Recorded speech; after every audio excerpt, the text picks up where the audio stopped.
하나님 말씀 로마서 11장 13절에서 15절입니다. 같이 읽겠습니다.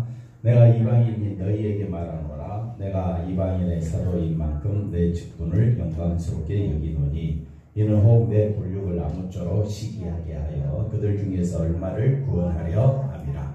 그들을 버리는 것이 세상의 암흑이 되거든 그 받아들이는 것이 죽은 자 가운데서 살아나는 것이 아니면 무엇이리요. 아멘. 네, 오늘 말씀은 버리는 것과 받아들이는 것이라 라는 제목으로 같이 말씀 보면서 은혜를 나누고자 합니다. 자, 한번 따라합시다. 신앙생활은 삶의 뭐라고요? 전부다. 네. 그래서 교회 나오는 몇 시간만이 신앙생활이 아니라 예수를 믿고 있기 때문에 예수를 믿고 사는 나의 모든 삶이 신앙의 전부다. 그래서 항상 우리는 내가 교회 나올 때만 신앙생활하고 있는 것이 아니라 내 삶의 전부가 뭐가 되어야 되느냐? 신앙생활이 되어야 한다. 자, 이걸 우리가 기억하고 그 다음 보겠습니다.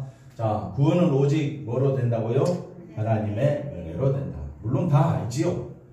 다 아는 내용을 우리가 계속해서 반복해서 하는 것은 하나님 말씀은 하나님의 기준에 따라 들어가야 되는데 우리가 이 하나님의 은혜를 내 삶 속에서 일어나는 내 환경으로 생각해 버리기 때문에 우리가 하나님 말씀을 오해할 수가 있습니다. 그래서 구원의 기준은 이스라엘의 뭐가 아니라 그들의 신앙의 행위가 아니라 오직 뭐로요? 하나님의 은혜로 되어진다. 그래서 하나님의 은혜 이야기할 때에 여기에는 하나님의 은혜가 어디에 쏟아졌다 했죠? 십자가에 쏟아졌다 했죠? 십자가에 쏟아진 것이 하나님의 사랑이요, 하나님의 긍휼이요. 그 십자가를 지시는 것이 하나님이 우리를 대접하여 섬기시는 것이다. 피조물인 우리를 위하여 하나님이 직접 대접하신 것이 십자가의 현장이기 때문에 이 십자가의 현장에서만 내가 죽음이 있고 예수님의 은혜로 내가 산자가 되었다. 이걸 깨닫는 것이 하나님의 은혜입니다. 그래서 하나님의 은혜는 모든 사람을 어떻게 만든다? 똑같이 만든다. 그래서 똑같이 만든다라는 말은 우리의 어떤 행위적인 모습을 보고 이야기하는 것이 아니라 인간은 하나님의 은혜 없이는 다 사망에 처한 자다라는 의미에서 똑같다. 이렇게 보시면 되겠습니다. 그래서 바울이나 그 다음에 사마리아 여인이나 그 다음에 창녀나 세리나 다 또 십자가에 달린 한편 강도 다 똑같다. 즉 뭐로 취급한다? 성경은 죄인으로 취급한다. 여기서 벗어날 인간이 없다. 그래서 아무리 위대한 일을 했다 할지라도 우리가 보기에는 대단한 사람일지 몰라도 하나님 보시기에는 다 뭐라고요? 죄인이에요. 그래서 사람을 높이는 것이 중요한 것이 아닙니다. 그런데 이 세상은 명성 얻기를 원하고 용사되기를 원하고 성공하는 사람, 명성 얻고 용사되는 것, 다른 말로 바꾸면 성공이다. 그래서 모든 사람은 성공을 향하여 달려가는데 성공을 향해 달려가는 사람에게 당신은 죄인입니다 라는 소리는 어처구니 없는 말이고 미치광이 소리밖에 들리지 않는다.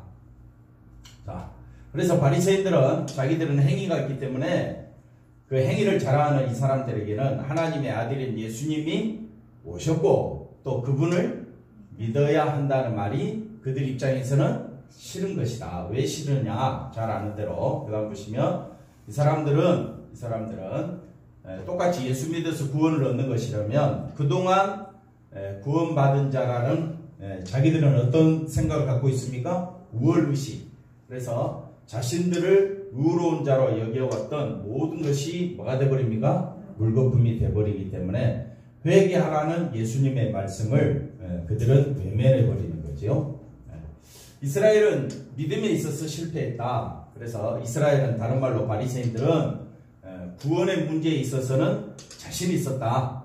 구원에 필요한 조건은 자신들의 노력과 자질, 신앙생활이죠. 그들의 모든 신앙생활은 예수 중심이 아니라 누구 중심이 되어버렸습니까? 자기 중심이 되어버렸습니다. 그래서 그들은 스스로 이렇게 해서 구원을 얼마든지 만들어낼 수 있다고 여겼는데 여기였는데 그 다음 보십시다. 이스라엘은 비록 율법에 대해서는 율법 행위에 대해서는 다른 사람들보다는 뭐 했습니까? 성실했지. 그러나 한번 따라합시다. 하나님 보시기에 뭐 했다고요? 실패했다. 사람들 보기에는 이스라엘 유대인 또는 바리새인 또 뭐 율법사들 이런 사람들은 그들의 율법에 대해서는 지키고 있으니까 안식일도 지키고 그 다음에 또 뭐 헌금도 드리고 또 구제도 하고 금식도 하고 그러니까 얼마나 성실하게 이런 사람들을 보면 성실한 면에 있어서는 종교적인 신앙생활에 있어서는 우리가 도저히 따라갈 수 없지만은 여기 왜 실패했다고 하나님 말씀하느냐? 율법이 보여주고 있는 자신들의 뭐에 대해서 죄에 대해서는 알지 못했다. 그래서 실패했다. 앞에 거 다시 보시면 왜 이스라엘 백성들을 실패했다 성경은 강조하고 있느냐? 행위적인 면에 있어서는 성실했다. 그런데 하나님 보시기에는 뭐를 알지 못하며 죄를 알지 못한 것이 실패다. 그리고 그 다음 볼까요? 그들은 하나님에 의해서 주어진 절기, 제사, 할례 또는 모든 예배 의식에 대해서도 그들은 실패했다. 왜 실패했느냐? 비록 지키고 실천하는 것에는 뭐했다?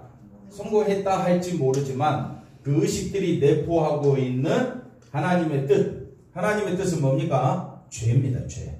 그러니까 저와 여러분은 이 모든 하나님의 절기 또는 하나님의 그 율법을 통해서 우리가 깨달아 알 수 있는 것은 모든 인간은 스스로 구원 얻을 수가 없다. 하나님의 뜻은 바로 이 율법은 모든 것을 뭘로 우리에게 말해주고 있느냐? 너는 죄인이다. 너는 죄인이다. 이걸 발견하지 못하게 됩니다. 자, 말씀 한번 읽어봅시다. 내가 이방인인 너희에게 말하노라. 내가 이방인의 사도인 만큼 내 직분을 영광스럽게 여기노니 이는 혹 내 권력을 아무쪼록 시기하게 하여 그들 중에서 얼마를 구원하려 함이라. 말씀은 어려운 게 없는데 이게 아리까리하고 이상한 우리가 이해가 잘 안 되는 말씀들입니다. 그래서 하나 우리가 알아야 될 것이 뭐냐면 다시 보시면 이방인이라는 말이 자주 나옵니다. 이방인. 그래서 이방인이 뭐냐라고 이야기했을 때에 한번 따라합시다. 하나님 앞에서 자기 행위를 내어놓을 것이 없는 사람들을 뭐라고 하느냐? 이방인이라고 한다. 우리가 이제 일반적으로 알고 있는 이방인이 뭡니까? 이스라엘 말고 나머지 사람을 이방인이라고 합니다. 이스라엘 말고 나머지 사람을 이방인이라고 하는데 그런 개념이 아니라 이스라엘도 아니고 다른 나라 사람도 아니고 이방인이라고 이야기하면 하나님 앞에서 자기 행위를 내어놓을 것이 없는 사람들을 뭐라고 이야기하느냐? 이방인이라고 한다. 그래서 이스라엘처럼 할례, 제사, 기도, 11조 등 율법을 실천하는 삶을 살지도 않았고 하지도 않은 이런 사람들이지만은 나는 구원받을 수 있는 사람이다 라고 자신있게 말할 수 있는 행위가 없는 사람들, 행위가 없는 사람, 하나님 앞에서 나는 죄인입니다 라고 말하는 사람들을 여기서는 뭐라고 이야기한다고요? 이방인이라 이렇게 표현합니다. 그래서 바로 이들에게 복음이 필요하기에 이 사람들에게 복음이라는 것은 예수 그리스도죠. 예수 그리스도의 십자가 보혈의 피가 필요하기에 바울은 자신을 이방인의 사도라고 말하고 있다. 그래서 이방인의 사도라고 했었을 때에 이걸 영광스럽게 생각한다. 왜 영광스럽게 생각하느냐? 복음 자체가 영광이기 때문에. 복음이 영광인데 이방인은 누구냐? 복음이 필요로 하는 사람들을 이방인이라고 했습니다. 이스라엘 사람도 아니고 다른 열방 사람들도 아니고 오직 나는 뭐만 필요하다? 나는 죄인이고 나는 십자가의 보혈의 피만 필요로 합니다 라는 사람을 뭐라고 한다고요? 이방인이라고 했을 때 그 이방인의 사도가 된 것을 영광스럽게 생각한다 이렇게 말하고 있습니다. 사도 바울은 하나님의 마음을 아는 사람이다 라고 했었을 때 이걸 어떻게 우리가 설명할 수 있느냐면 복음이 뭔지를 아는 것을 하나님 마음을 아는 것이다 이렇게 표현합니다. 그래서 우리도 하나님 마음을 아는 거예요. 하나님 마음을 안다라는 하나님 마음이 다 어디에 쏟아져 있었다고요? 예수님에게. 그럼 예수님에게 쏟아진 것을 아는 우리는 누구만 증거하겠습니까? 예수님만 증거하겠죠.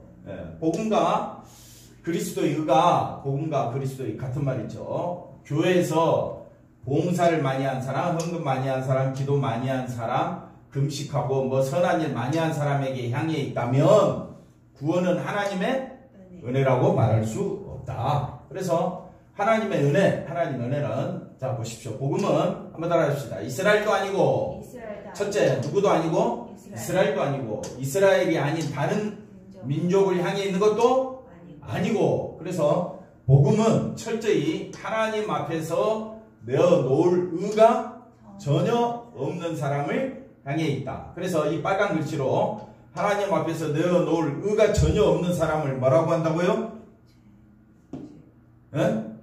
이방인이라고 했습니다. 그래서 바울은 이방인의 사도다 이렇게 이야기를 합니다.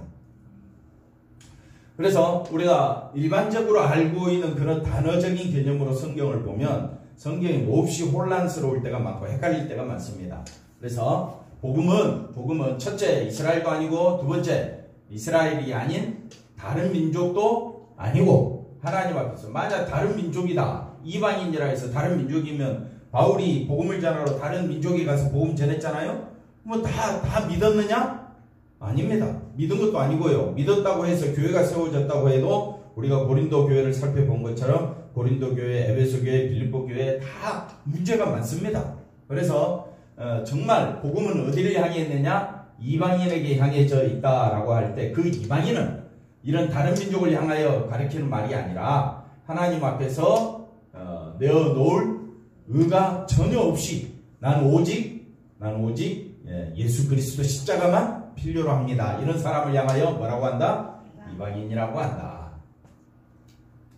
그래서 구원이 이스라엘에게서 어디로 갔다고요? 이방인에게로 갔다. 물론 이스라엘도 이방인도 결국은 택한 자만이 하나님 백성이겠죠. 그러나 우리가 성경에 보면 이런 구절들을 잘 해석을 함으로 인해서 구원은 오직 하나님의 은혜로 되어진다는 것을 보여주고 있다는 것에 집중해야 됩니다. 자, 그렇다고 해서 이스라엘이 버림받은 것이라고 할 수 없다. 왜? 이스라엘 중에도 하나님의, 이스라엘 가운데서도 이방인이 있다 이 말이야. 다시 말하면 택한 백성이 있다. 이스라엘 중에도 택한 백성이 있기 때문에 하나님의 은혜로 구원받을 자가 있다. 이렇게 말씀하고 있습니다. 자, 이방인인 우리가, 그래서 말씀을 잘 보십시오. 이방인이었던 우리가, 여기서 말하는 우리라는 말은 오직 예수님만 의지하는 자. 그래서 구원을 얻었다면, 자, 우리가 다시 이스라엘을 봐야 됩니다. 왜 봐야 되느냐? 왜 실패했느냐? 이스라엘이 왜 실패했느냐? 뭘 주장하니까? 자기 행위를 주장하는 그 자체가 하나님 앞에 실패지요. 그러면 우리가 실패해야 됩니까? 성공해야 됩니까? 이제 성공해야 되죠. 그럼 성공이 뭡니까? 그럼 자기 의가 아니라 뭘 드러내야 됩니까? 예수님의 행위. 예수님의 행위는 뭡니까? 십자가 지기까지 낮아지시고 순종하시는 그 행위를 주장하는 그 자체가 성공이 되겠죠. 그래서 예수님의 십자가만 드러내는 것을 뭐라고 이야기하느냐? 하나님의 은혜다. 은혜만 의지해야 된다. 그래서 그리스도 십자가에서 쏟아진 그 용서의 은총은 자신의 것을 내놓을 것이 전혀 없는 사람들. 그래서 믿음 생활은 자신의 행위를 내놓는 것이 아니라 하나님 앞에 와서 나는 죄인입니다. 나는 내놓을 것이 하나도 없습니다. 그래서 자신의 무능을 고백하는 자들에게 선포되어지기 때문에 바울이 9장, 10장, 11장 이 세 장을 통해서 지금 강조하고 있는 것은 이스라엘이나 또는 이방 민족이나 모든 사람들은 어디 앞으로 와야 되느냐? 십자가 앞으로 와야 된다. 이걸 지금 강조하고 있습니다. 자, 그걸 뭐라고 이야기하느냐? 이스라엘의 실패, 이스라엘 버리심이 세상에 뭐가 되었다? 화목이 되었다. 이 말은 이스라엘의 실패로 인해서 세상에, 다시 말해 이방인에게, 이방인인 저와 여러분에게 하나님과 뭐가 열렸다? 화목해 되는 길이 열렸다라는 말씀입니다. 막상 어려운 내용은 없는데 이게 구체적으로 뭔가 이렇게 따져보면 상당히 설명하기 난해한 구절입니다. 자, 보십시다. 아까 말씀 한번 더 보고 갈까요? 자, 이스라엘을 버리는 것이 세상인데 이 세상 그냥 세상이 아니라 아까 설명했던 이방인, 하나님과 화목할 수 있는 사람은 누가 이방인이라고 해서 다 이방인 그 사람들을 말하느냐? 그것은 아닌 거예요. 그래서 이방인과 화목이 된다라고 했을 때 하나님과 이방의 화목은 오직 그 이방인이 누구냐? 오직 누구만 드러내는 자? 예수님만 드러내는 자. 그 받아들이는 것이, 그래서 그걸 받아들인다 이렇게 표현하는데 뭘 받아들이느냐? 여기 설명해 있잖아요. 죽은 자 가운데서 살아나는 것이다. 자, 뭘 받아들이는? 이 세상 사람들은 받아들이는 사람인데 이 받아들이는 사람을 다른 말로 이방인이다. 그래서 그 이방인은 뭐냐 했을 때 죽은 자 가운데서 살아나는 것. 십자가와 부활이 아니면 하나님과 화목이 될 수가 없다. 이걸 지금 말해주고 있습니다.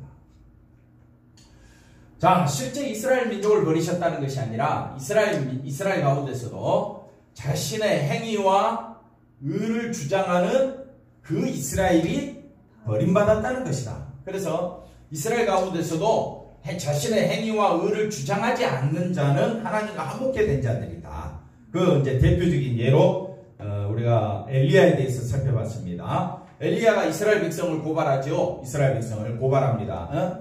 다 하나님 버리고 나만 남았다 했는데 하나님 뭐라고 이야기합니까? 너 말고 7,000명이 있다. 즉 하나님이 남겨주신 사람이 있다. 자신의 행위와 의를 주장하지 않는 그 사람들이 있다. 이걸 우리에게 말해주고 있습니다. 자, 결국 이스라엘을 버리셨다는 것은 인간의 그 어떤 의와 행위도 하나님과 화해를 이끌어낼 수 없지요. 그러니까 인간의 의와 행위를 드러내면 하나님 앞에 실패한 게 되는 거예요.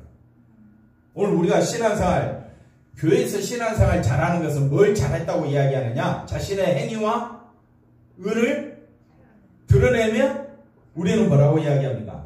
야, 저 사람 신앙 좋다라고 이야기합니다. 그게 우리가 지금 잘못 배우고 있다 이 말이에요. 그러면 하지 말라는 의미가 아니라 내가 아무리 신앙적 행위가 있고 내가 아무리 선한 일 많이 했다 할지라도 내 자신 존재는 어떤 존재냐? 죄인 중에 예수님을 잊지 아니하고 난 오직 누가 필요로 하다? 예수님의 은혜만 필요로 합니다. 이 마음을 갖고 살아가는 사람들이 진짜 하나님 이스라엘 백성이고 오늘 여기서 말하는 이방인이 되는 것이다. 참 그래서 말씀이 좀 우리가 생각보다 이해하기가 너무 좀 어렵죠. 자, 그래서 그들을 버리시는 것이 세상과 세상의 화목이 된다는 말을 했는데 버리심으로써 무엇이 하나님과 화해를 이루는 것인가를 보이신다는 것이냐라고 했었을 때 그 다음 볼까요? 하나님의 행함과 의를 자랑하는 이스라엘을 버리셨다면 그 버림받은 현장에 우리가 있어야 한다. 하나님은 행함과 의를, 자신의 행함과 의를 자랑하는 것을 하나님은 싫어하시는구나. 이해가 되셨죠? 그러면 우리 역시 자기의 행함과 의를 교회에서 버려야 돼. 근데 교회만 오면 뭘 자꾸 이야기해?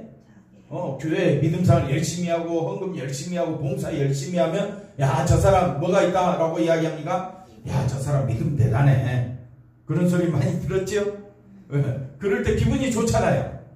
기분이 좋지요. 그리고 누가 나를 알아준다라고 했었을 때에 더 열심히 우리가 행함과 의를 드러낼 거 아니에요. 그러면 그렇게 될수록 사람이 높아지지 예수 그리스도가 높아지는 것이 아닌 거예요. 버림받은 현장에서 나의 모든 의와 선행도 함께 하나님으로부터 이스라엘 백성이 버림받은 그 현장에 누가 있어야 된다?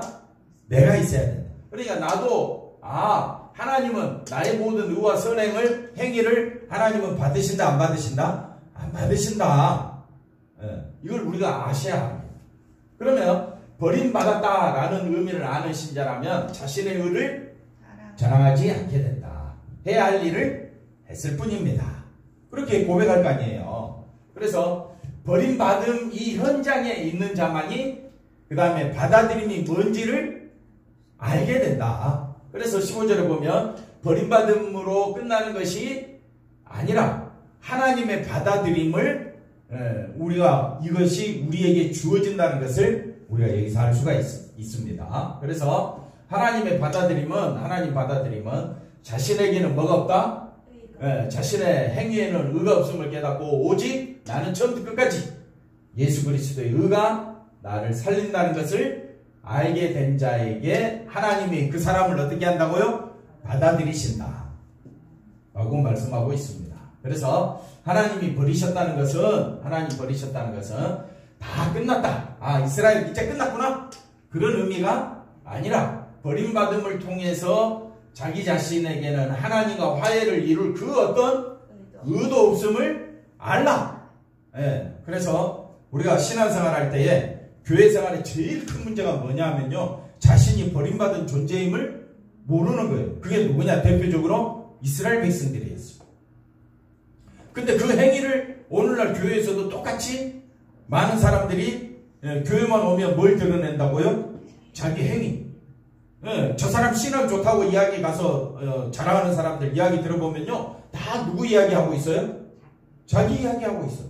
그게 하나님 앞에 버림받은 것인 줄 모르고 이야기하고 있는 거예요. 그러니 아니야 잘못했어 라고 이야기하면 나만 빵 맞아. 그런 경험 없었습니까? 행위를 자랑하는 사람 앞에 당신 잘못했어 그러면 니는 뭐 잘했어 이렇게 나오잖아요. 니는 뭐 했어? 그럼 우리는 그 말 앞에 아무 말도 못하잖아요. 그러다 보니까 우리가 하나님 말씀을 곡해하고 있다, 하나님 말씀을 잘못 이해하고 있다, 그렇게 이제 우리가 생각할 수가 있습니다. 자, 하나님은 바로 그 사람을 받아들이는 것이다. 자기의 행위를 의지하지 아니하고 나는 죄인 중에 괴수입니다. 나는 심판받아 마땅합니다. 나는 저주받은 인생입니다. 하나님 십자가 없이는 나는 아무것도 아닙니다. 이 사람은 하나님이 뭐 하신다? 받아들이신다는 것이다. 그러니 그럴 때 그에게 있어서 하나님의 은혜는 나는 버림받은 자인데 이런 나를 받아주시는 것이 뭐라고요? 은혜이고, 버림받았다. 즉 죽은 자, 버림받아 죽은 자인 나를 받아들이심으로 나를 살려주신 것이, 생명 얻은 것이 은혜일 수밖에 없다. 그러면 정말 하나님의 은혜를 아는 자는 생명 대신 누구만? 예수님만 드러내기를 힘쓰게 될 줄로 믿습니다. 이거는 우리 신앙생활 하는 데 있어서 굉장히 중요한 시발점입니다. 이걸 버리심과 받아들이심을 이해하지 못하면 수많은 책을 읽으면 무슨 의미가 있습니까? 다 버림받은 존재인 걸 깨닫지 못하고 자기 자신의 어떤 그 논리와 자기 자신이 죽었다는 사실을 깨닫지 못하고 아무리 애써봤자 이스라엘 백성과 다를 바가 없어요. 그러니 세상 따라가지 마시고 오직 우리는 십자가만 바라보자. 한번 따라합시다. 누가 나를 향하여 비방하고 손가락질해도 나는 십자가 은혜만 선포하겠다. 그렇게 되는 거예요. 그래서 하나님의 은혜 안으로 받아들여진 사람은 하나님과 화목하게 되었고, 더 나아가서 죽음에서 벗어난 참된 뭐를 경험한다? 생명을 경험하게 된다. 이걸 성경 구절을 통해서 확인해 보십시다. 자, 생명에 이르게 할 그 계명이죠. 그러니까 그 계명이 내게 대하여 도리어 뭐가 되어버렸습니까? 계명을 지킴으로 나는 생명 얻는 줄 생각했는데 뭐가 되어버렸다? 사망이에요. 왜? 죄가 기회를 타서 계명으로 말미암아 나를 어떻게 했어요? 속인 거예요. 계명을 통해서 내가 죄인인 걸 발견해야 되는데 나를 속였다라는 말은 계명을 지켜야 생명에 이른다. 그래서 열심히 지켰는데 그게 나를 속인 거예요. 그래서 그것으로 나를 어떻게 했다? 죽였다. 이렇게 이야기합니다. 이로 보건대 율법은 계명은 거룩하고 의로우며 선하다. 그래서 이 선한 것이 내게 사망이 되었느냐? 그럴 수 없느니라. 이 계명과 이 율법은 오직 죄로 드러나기 위하여 선한 그것이 말미암아 그것으로 말미암아 나를 어떻게 했다고요? 죽게 만들었으니 이는 계명으로 말미암아 죄로 심히 죄가 충만되게. 죄가 충만되게.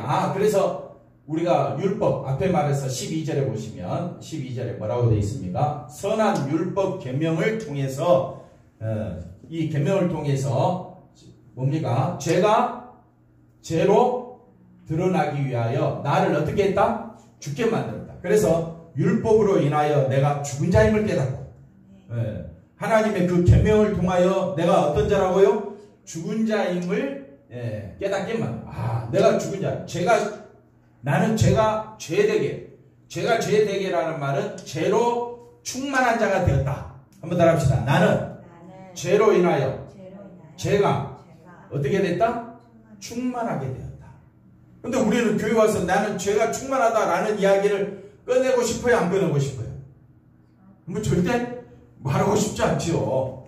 이게 실제다. 그런데 내가 이제 어디 안에서 내가 죄가 충만한 자입니다 라고 고백하고 오직 누구만 바라보는 자, 예수 그리스도만 바라보는 자는 결코 뭐가 없다? 정죄함이 없다. 왜? 예수님이 다 용서해 주셨으니까. 그리스도 예수 안에 있는 뭐가요? 생명의 성령의 법이 죄와 사망의 법에서 너를 해방하였다. 그래서 저와 여러분은 생명에 속하게 되었고 성령에 속한 자가 되었다. 이것이 바로 이스라엘이 율법에 실패함으로 하나님께서 그들을 버리신가, 왜 또 받아들이신가, 이걸 지금 우리에게 말해주고 있습니다. 자, 교회는 하나님이 버리시는 것을 다 버려야 한다. 그래서 인간의 공로나 이거 하나님 다 버리신다는 거예요. 근데 교회만 오면 뭘 자꾸 찾아 사람들이? 이걸 갖고 자랑해. 이걸 가지고 누가 더 크냐라고 싸우고 있어. 그래서 교회 가면 오히려 이런 것 때문에 공로나 때문에 오히려 마음 상해갖고 오는 사람들이 많고, 오히려 또 이걸 더 드러내기를 좋아하는 사람들끼리 또 모이는 교회도 많다 이 말이에요. 그러니까 오늘날 교회가 어디에 집중해야 되느냐, 우리가 그걸 좀 아셔야 된다 이 말이에요. 하나님은 버리시는데 앞에 거 다시 보시면 우리가 그것을 붙들고 놓지를 않는다면 그것은 뭐라고 할 수 없다? 비록 교회라고 모였지만 하나님 보시기에는 교회가 아닌 겁니다. 그래서 신자는 항상 뭐 해야 된다? 자신의 행위와 의를 버리기 위해 모이는 것이다. 이런 의미에서 헌금을 생각한다면 헌금을 드리는 것도 하나님 앞에 흩어버리는 행위가 되는 겁니다. 그래서 돈을 흩어버림으로 나에게는 돈보다 뭐가 더 귀하다? 그리스도의가 더 중요하다. 돈이 이 말 같지 않는 소리라고 이야기할 수 있는 사람이 많지요. 세상에서는 돈이 생명이요, 돈이 기쁨이죠. 근데 그리스도의 의가 십자가 보혈의 피가 생명이요, 나의 가장 중요한 것입니다 라고 고백은 하면서도 항상 우리는 뭐만 바라봐? 돈만 바라보는 자가 된다. 이걸 버리라는 거예요. 그래서 헌금 드리는 것은 물론 이제 여러 가지 의미가 있지만 오늘 말씀을 통해서 버리는 행위가 된다.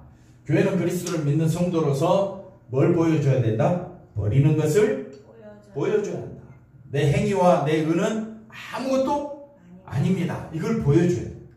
근데 우리는 조금만 더 했다 해도 뭐 해야 됩니까? 이거 10배, 100배 뻥튀기해서 뭐 하고 싶어요? 자랑하고 싶어요. 입이 근질근질한다. 그러니까 교회는 항상 십자가 은혜만 나타나야 할 줄로 믿으시기 바랍니다. 결론입니다. 남아야 하는 것은 뭐밖에 없다? 하나님의 은혜밖에 없다. 버림받은 자를 받아들이시는 하나님의 은혜로 죽음의 자리에서 새로운 생명을 얻게 된 것을 알게 되었다면 주님의 은혜가 얼마나 귀한 것을 알게 된다. 그래서 그 하나님의 은혜를 서로 나누기 위해 모이는 우리 감사비전교회가 되기를 바랍니다. 기도하겠습니다. 하나님 감사합니다. 예수 그리스도 십자가 은혜만, 하나님의 놀라운 사랑만 증거하는 복된 교회가 되어지도록 우리를 인도하여 주시옵소서. 감사하고 예수님의 이름으로 기도하옵나이다. 아멘.